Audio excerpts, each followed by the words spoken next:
दोस्तों, क्या आप जानते हैं कि जो छोटी कंपनियां होती हैं, स्टार्टअप कंपनी होती है, उनको अच्छे डिस्ट्रीब्यूटर क्यों सपोर्ट नहीं करते, क्यों उनसे दूर भागते हैं। और अच्छे जो डिस्ट्रीब्यूटर हैं वो उन कंपनियों के लिए हानिकारक भी हो सकते हैं। ये सारी बातें मैं आपको बताऊंगा इस वीडियो में।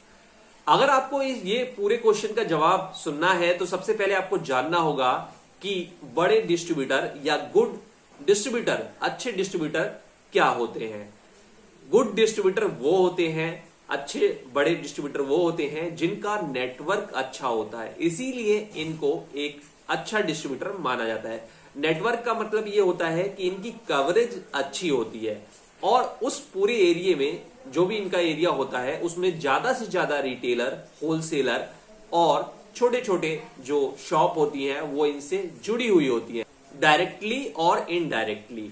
दूसरी जो चीज होती है कैपेसिटी ऑफ इन्वेस्टमेंट, यानी इनके पास मोटा पैसा होता है और इनके गोदाम में भी माल भरा होता है, मार्केट में भी उधार देने की इनकी कैपेसिटी काफी होती है और अच्छी इन्वेस्टमेंट होती है कि आपका कोई भी प्रोडक्ट लॉन्च हो रहा है तो उसमें भी ये पैसा लगा सकते हैं, यानी कि प्रोडक्ट उसको भी खरीद सकते हैं, मार्केट में फैला सकते हैं, इसीलिए ये अच्छा माना जाता है। तीसरी जो चीज होती है, मल्टी बिग कंपनी इनके पास होती है, काफी सारी कंपनियों में डील करते हैं, इसीलिए काफी अच्छी अच्छी कंपनियां होती है।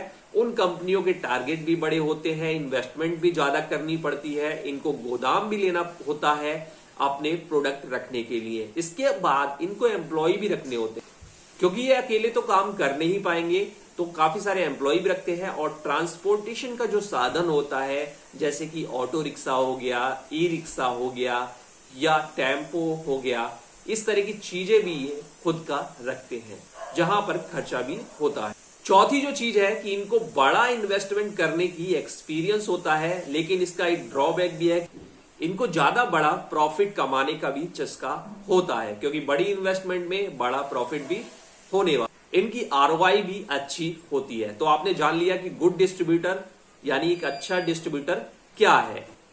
अब जान लेते हैं कि स्मॉल कंपनी और स्टार्टअप के साथ ये लोग डील क्यों नहीं करना चाहते, या इन लोगों के साथ अगर डील करते भी हैं तो स्टार्टअप और न्यू कंपनी को, छोटी कंपनी को इनसे नुकसान होने की बहुत बड़े चांसेस क्यों होते हैं। सबसे पहले ये होता है कि जो स्मॉल कंपनी होती है उसका प्रोडक्ट नया होता है, यानी कोई भी उसकी ब्रांड इमेज मार्केट में नहीं होती। दूसरी कंपनी की भी कोई इमेज नहीं होती, क्योंकि वो नई होती है या छोटी होती है। कंपनी का जो ये डिस्ट्रीब्यूटर बनेगा तो इन्वेस्टमेंट छोटा होता है, यानी कि टर्नओवर छोटा होता है, तो इसका मतलब ये भी हो गया कि रिटर्न ऑफ इन्वेस्टमेंट भी कम आएगी, यानी प्रॉफिट भी कम होगा।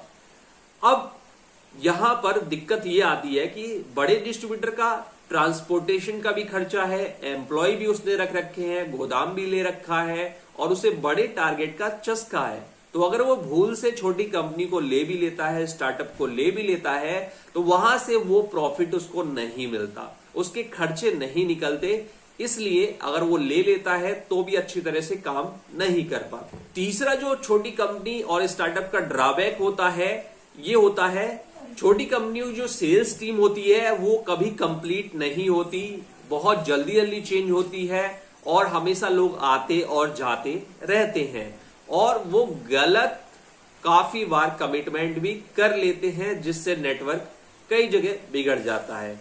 साथ ही मीडिया का कोई सपोर्ट नहीं होता, डिस्प्ले, डैंगलर, ये सारी चीजें कंपनी दे नहीं पाती हमेशा रेगुलर बेसिस पे।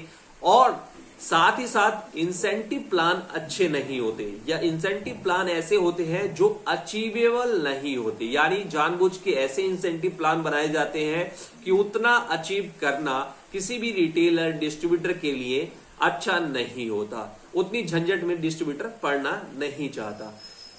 अगला जो ड्रॉबैक है वो है not fit on running capital structure या पैटर्न।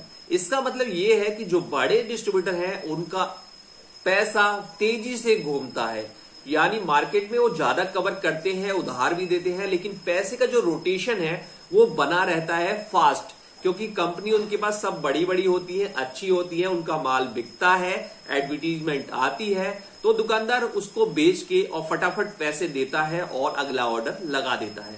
इस बीच में अगर नया स्टार्टअप या छोटी कंपनी उनके पास जाती है और वो भूल से उसको ले भी लेते हैं, तो वो रूटीन उसमें वो पैसे का जो रोटेशन है वो हो नहीं पाता, इसीलिए उनका इंटरेस्ट भी कम हो जाता है और वो उतना ध्यान नहीं देते। ये चीज नए स्टार्टअप और कंपनी के लिए काफी ज्यादा डैमेज कंट्रोल वाली होती है, यानी हानिकारक हो जाती है।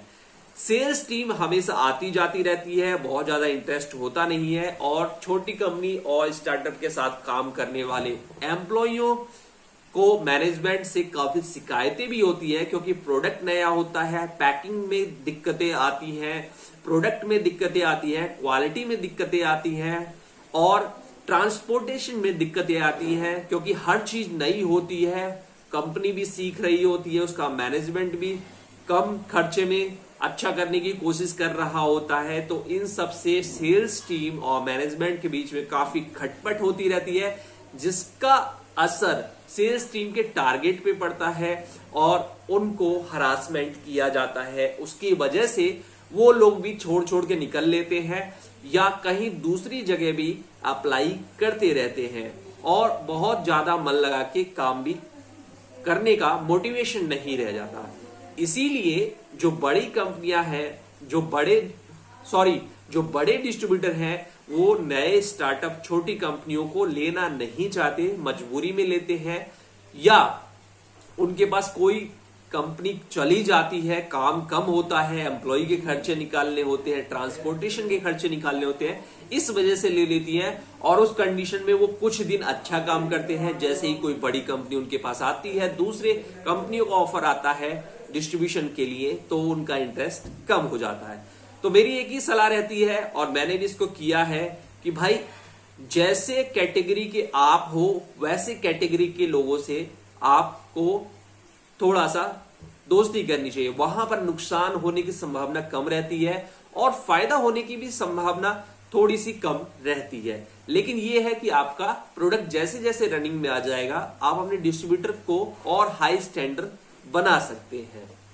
तो ये टॉपिक तो एक अलग टॉपिक है और मैं अगर उससे बात करूंगा तो वीडियो काफी लंबी हो जाएगी। उम्मीद है आपने यहां से काफी कुछ सीखा। अगर आपने कुछ भी सीखा है तो लाइक शेयर जरूर करें और इस वीडियो को शेयर जरूर करें।